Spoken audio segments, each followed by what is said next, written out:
สำหรับหมายเลขต่อไปหมายเลขสำหรับหมายเลขที่2ที่ห้องเพลงใส่วาสังเข่าแม่นละบุญคงนี่ถือว่าแก้วเสียงดีเด้อถือว่าอารมณ์เพลงก็ได้ดีเนาะก็อยากให้แต่คิดว่าบนอาจจะมีส่วนที่ว่าปรับปรุงหลายปานใดดอกเพราะว่าตามที่ว่าเห็นบางเทื่ออาจจะการเตรียมพร้อมของเรากับผลงานเพลงเนาะอาจจะชัดเจนขึ้นว่าเอกลักษณ์ของเพลงเราหรือว่าสำเนียงเนาะดีหรือว่าชัดเจนทั้งที่ว่าเป็นคนเอิ้นว่าเป็นชนเผ่าขมุเนาะปกติจะมีปัญหาเกี่ยวกับเรื่องภาษาแต่ว่ามื้อนี้ก็เห็นจุดบกพร่องแต่น้อยเดียวเนาะฉะนั้นก็อยากให้รักษาเอกลักษณ์หรือว่าเอิ้นว่าแนวเพลงเป็นแบบนี้ไปเรื่อยๆเนาะฉะนั้นรอบนี้นี่ถือว่าอาจารย์มาทั้งทีนี่อยากให้อาจารย์โซเทคนิคเขาจะเอิ้นว่าการห้องเพลงให้ลูกศิษย์ลูกหาได้ฟังกันแน่เนาะจากเพลงนึงเนาะบ่แม่นเจ้าข่าบ่นี้ปกติมีแต่คุมอยู่ห้องอัดเนาะบ่เคยได้ห้องสดก็กินลองลองเนาะอยากได้นี่อาจารย์ห้องเพลงบ่ดิเอาขอเสียงตบมือดูสะดาโอ้ของอันนะอาจารย์อยากห้องเพลงมาว่าฮักบ่เอาหลวงพ่อบางเด่นงามซะคิดว่าประมาณนี้แหละห้องจบเพลงบ่หรือว่าเครื่องเพลงได้ยัดอาจารย์เป็นลมอากาศร้อนก็เอาสมุดเนาะได้เด้อบ่ต้องเป็นอย่างเด้อถ้าว่าอาจารย์ว่าบ่ไหวแล้วแล้วก็ป่งไมค์เลยได้เนาะเป็นตัวอย่างให้กับบรรดาผู้เข้าประกวดได้รู้สึกว่าผ่อนคลายเนาะว่า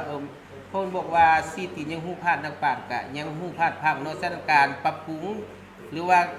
การมาเรื่อยๆจะเฮ็ดให้เฮารู้สึกว่าผ่อนคลายแล้วก็การเป็นศิลปินมันจะบ่ไ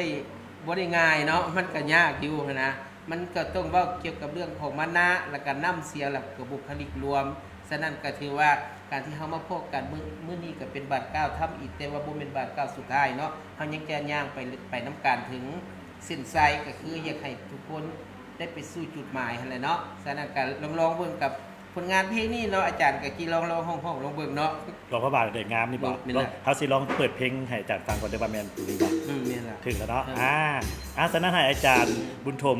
ไปประจำอยู่เทิงเวทีเนาะทางนี้ก่อนเนาะตาก็บ่เห็นดีด้วยเด้อไปโอเคจ้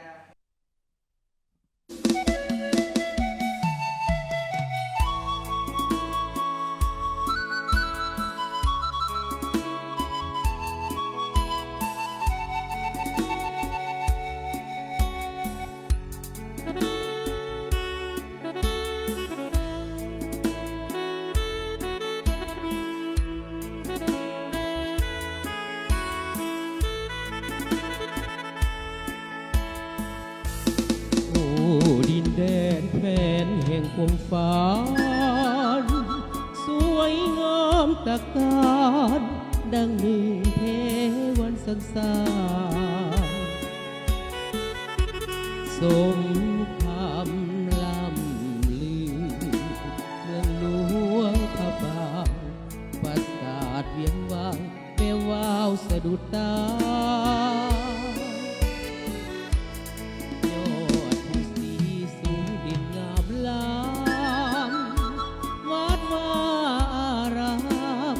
เป็นมีอยู่ควรเมืองสง่าสน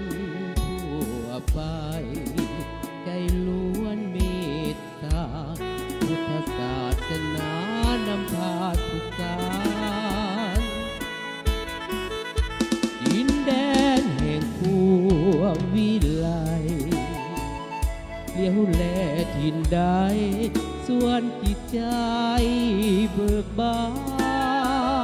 นเพียงได้สมพี่ลมสำลานพบเห็นแต่หอยยิ้มนั้น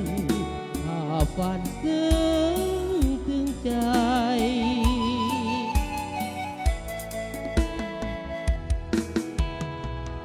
ไอ้ต้นเด็กลืมเลยได้เนี่ยอาจารย์ก็ลืมเลยนะ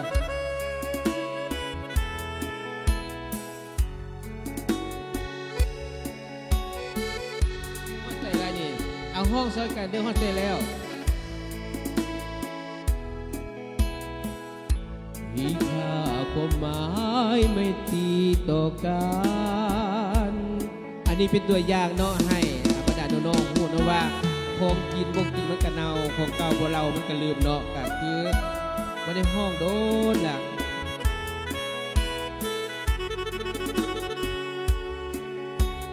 ฉะนั้นก็อยากให้ลูกศิษย์ลูกหาเด้อการฝึกซ้อมนี่เป็นปัจจัยสำคัญเนาะ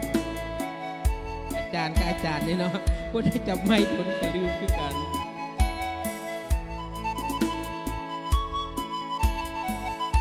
ดินแดนแห่งคว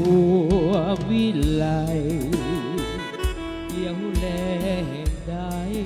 ตวนจิตใจเบิกบานเพี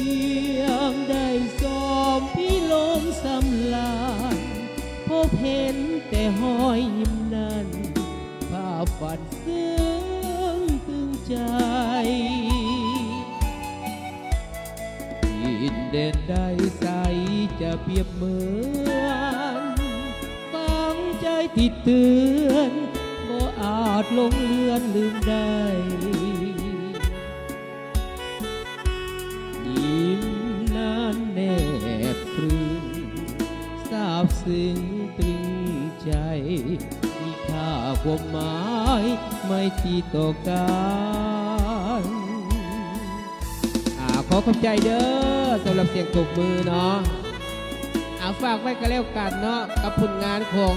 อาจารย์เองเดินทางช่อง YouTube PK เนาะไม่ว่าจะเป็นผลงานเสียงเพลงหรือว่าผลงานการเขียนก็สามารถไปติดตามได้เนาะอยู่ช่อง YouTube PK เด้อ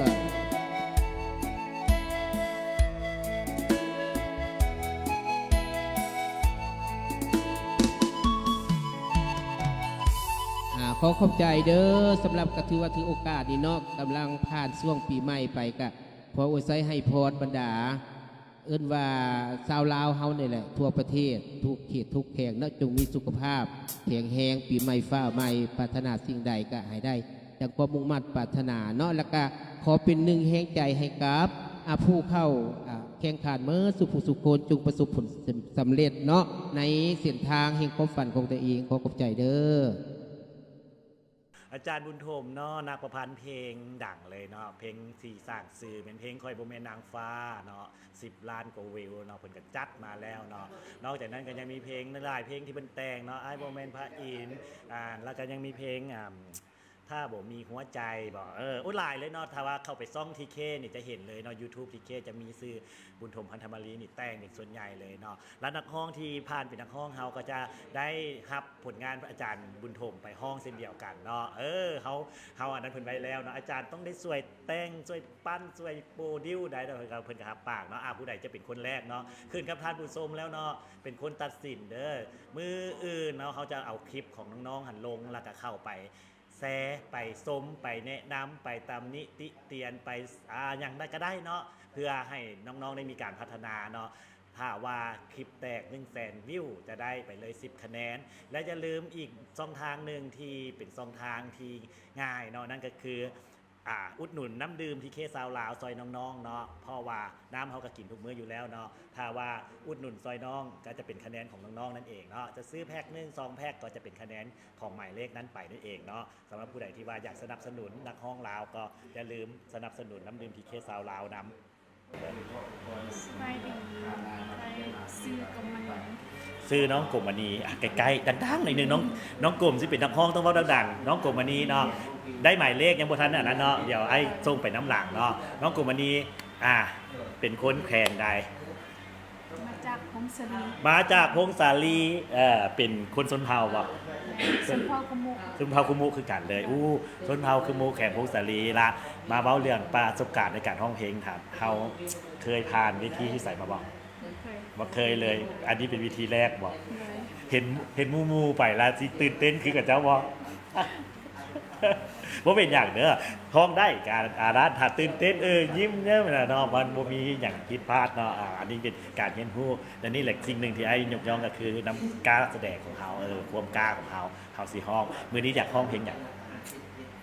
ฟองเพลงเขาเรียนเพลงพาย พาเข้าแลนเนาะพาเข้าแรงแทน แปลงพาย แตงพาเข้าแรงแตงท่าอายเพลงนี้แต่เวลาห้องนี่ เสียงบุคอยเดี๋ยวนี้ตี้ ไอ้ซองให้ก่อนลองเบิ่งกันเนาะหายใจลึกๆแล้วเนาะไอ้คิดว่าน้องนะน้องกล้ามาแล้วน้องต้องเห็นได้เนาะพาเข้าแรงแท้งใจอ้าย แตงค่ะ เว้นตัวนี้บอกเบิ่งซอยกันตัวนี้เนาะโอเคเบิ่งไอ้เปิดปึ๊บพาเข้าแรงแตงค่ะอ้ายเนาะของวันอุทัยสายน้ำซองเนาะขออนุญาตเด้อน้องสาวเพิ่นมักแฮงเนาะเพิ่นสิห้องให้ฟังพร้อมบ่พร้อมแล้วก็ขึ้นถึงเวทีเลยเฮามาพบกับน้องอีกคนหนึงเนาะเป็นนักร้องหญิงของพวกเฮานั่นเองเนาะจะผ่านหรือบ่ผ่านก็เป็นกำลังใจให้เสมอเด้อ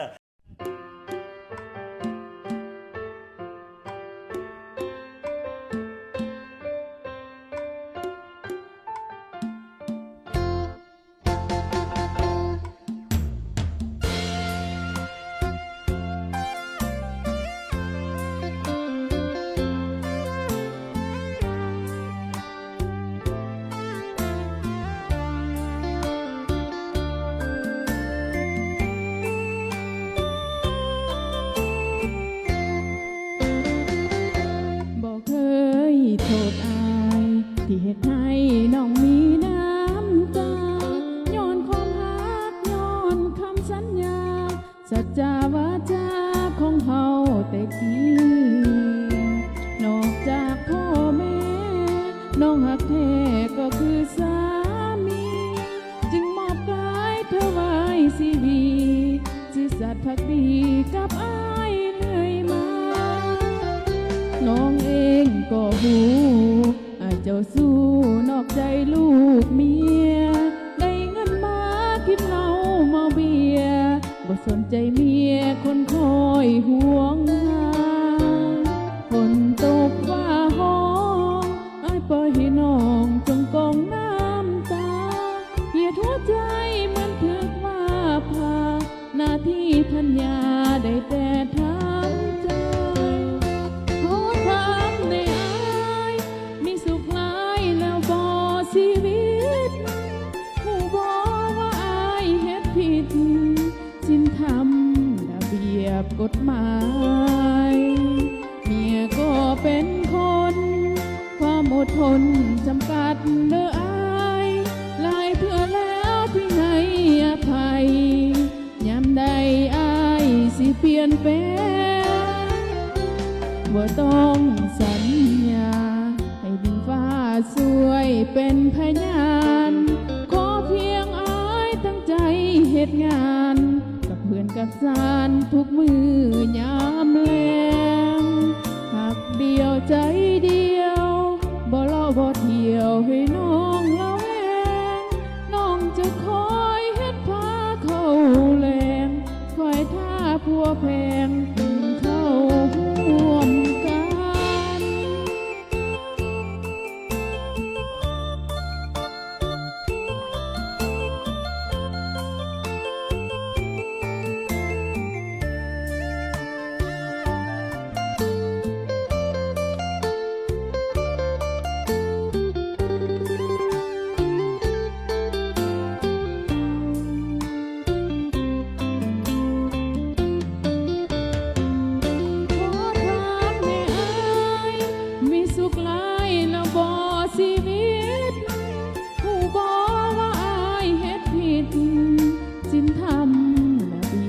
กฎหมายเมียก็เป็นคนความอดทนจำกัดเด้ออายหลายเทื่อแล้วที่ให้อภัยยามใด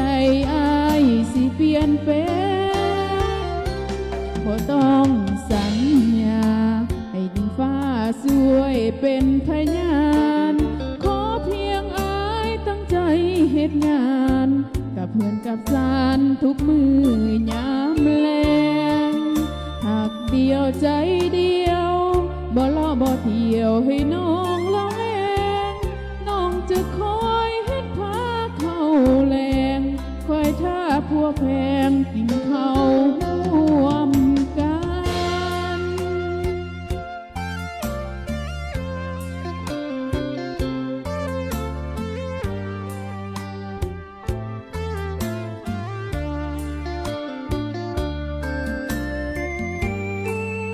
ข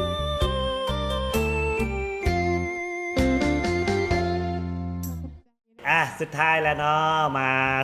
สู่การประกวดของพวกเราในมื้อนี้ก็ถือว่ามี3หมายเลขน้องใหม่มาห้องให้ทุกคนได้รับฟังกันนั่นเองเนาะสำหรับผู้ใดมักเสียผู้ใดก็สามารถที่จะติดตามที่เขาจะอัพลงในมื้ออื่นเนาะกับแต่ละคลิปก็สามารถเข้าไปกดไลค์กดแชร์ได้เนาะหรือว่าจะเบิ่งคลิปรวมนี่ก็ได้เช่นเดียวกันเนาะ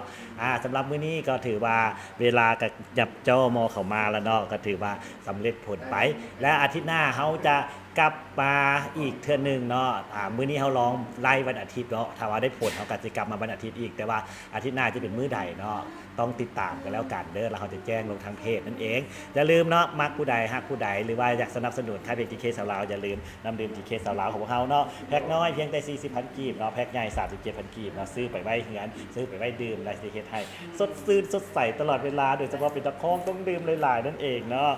สำหรับมื้อนี้ก็ต้องขอบใจกับทุกคนที่ติดตามรับชมกันเนาะพบกันใหม่ในไลฟ์ครั้งต่อไป